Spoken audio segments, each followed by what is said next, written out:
AMP is starting to wake up, much like I predicted, by the way, so much so to the point that going to the price of 20 cents as of right now is only around a 17x from here. I mean, can you imagine that? Caralho, porra. Even though nothing I say is financial advice, here's the thing. Can't say I told you so, but hypothetically, I maybe told you so because when it comes to AMP, I've been saying throughout this whole time that it could very well, do so amazing. And it's showing a glimpse of it as of right now. But I think better days are ahead because 20 cents, that's still my price target for AMP during this bull run.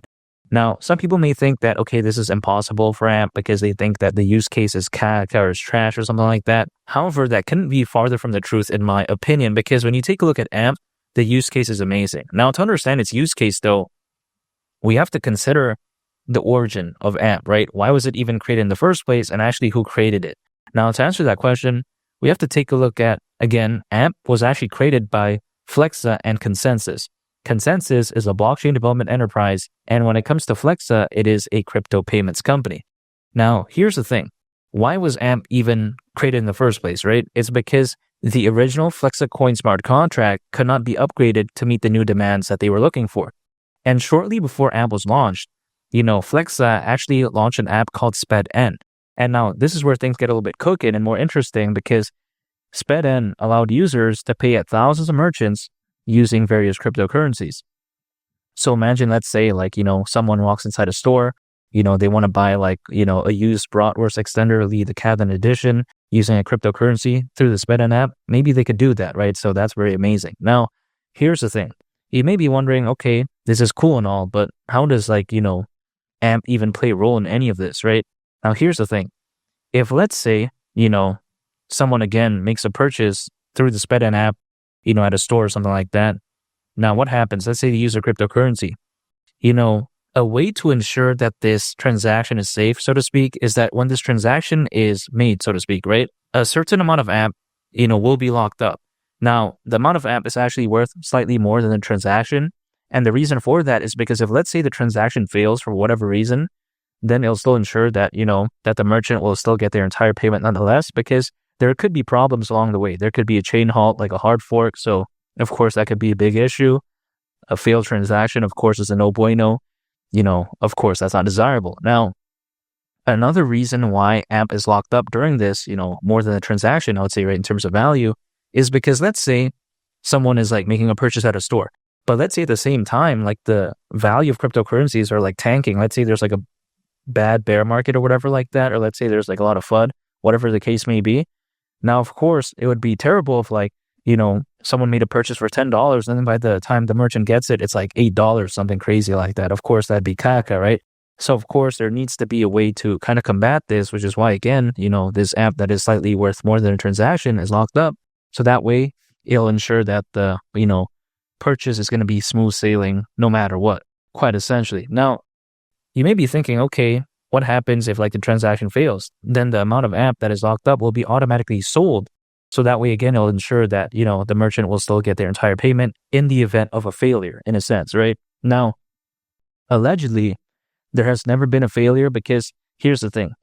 From what I understand, again, there hasn't ever been a failed transaction, in a sense. Now, some people may be asking me about this, which is why I'm answering it, is because they may be thinking, okay, what happens if there's consistently more and more failed transactions, and then AMP keeps getting sold and then the price tanks? Now, again, that's actually not a reality because allegedly there has never been a failed transaction to date. Now, again, who knows in the future? I don't have a magic crystal ball to identify whether or not something's going to fail or not. I don't know, right? But then again, historically, it's never been the case.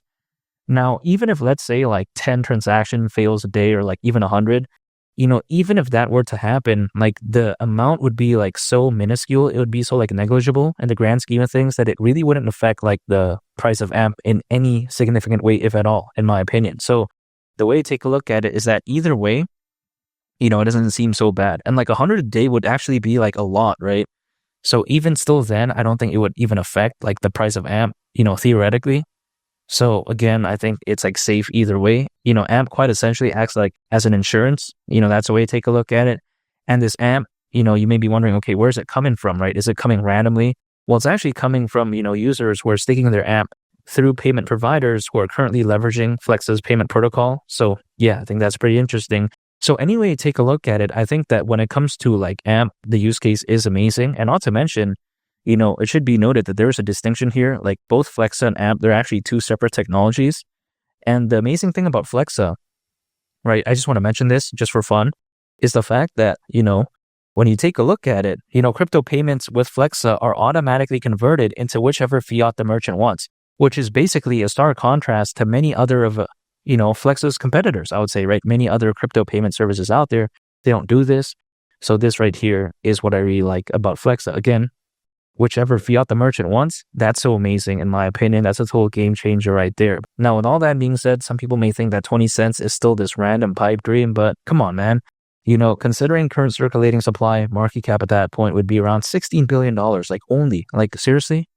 I'm not saying that it's like the lowest thing out there, but, if you actually take a look at Shiba Inu reaching around 40 billion, Dogecoin reaching over 80 billion, this is like so peanuts, really, in the grand scheme of things. That's the way to take a look at it. And I think that this board could be so amazing.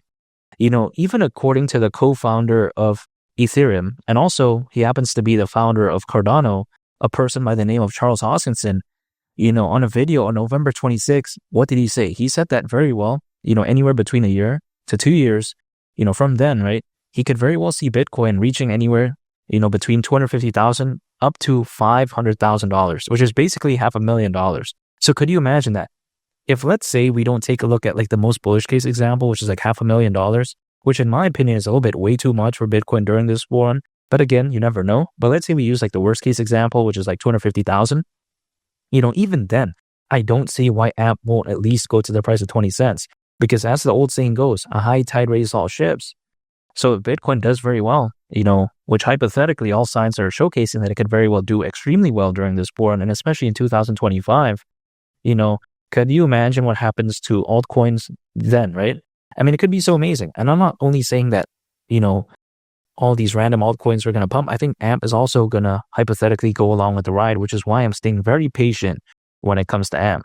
I've been accumulating AMP for quite a while now, but I'm going to still continue to acquire AMP because anytime an income, I'm acquiring, I'm holding, and I'm just waiting because when a board can be this special, why would I not accumulate more? Again, AMP has already pumped up by quite a lot now, but hypothetically doing like an additional 17x to go to the price of 20 cents, I don't necessarily see it as a bad thing. Again, AMP is very underrated because it's not the coolest, cryptocurrency out there. It's not the most flashy. It's not the most interesting. But in my opinion, the more I take a look at it, the more I realize like, wow, this is so amazing. You know what I mean? This is kind of like a painting that you see that may not necessarily grab a lot of attention, but then the more you take a look at it, the more you're like, oh, wow, there's actually amazing, things behind this. Or like, there's a better meaning, I should say, right? So when it comes to AMP, use case is amazing. Fundamentals are fantastic. Exposure isn't the best, but it's pretty good. It's listed in a bunch of major exchanges. It could be better, but you know what? During a fully fledged bull run, sometimes people just don't really care about, the adoption or like, how many exchanges it's listed on, even though it's going to help, of course, during a fully fledged bull run, as the old saying goes, again, a high tide raises all ships.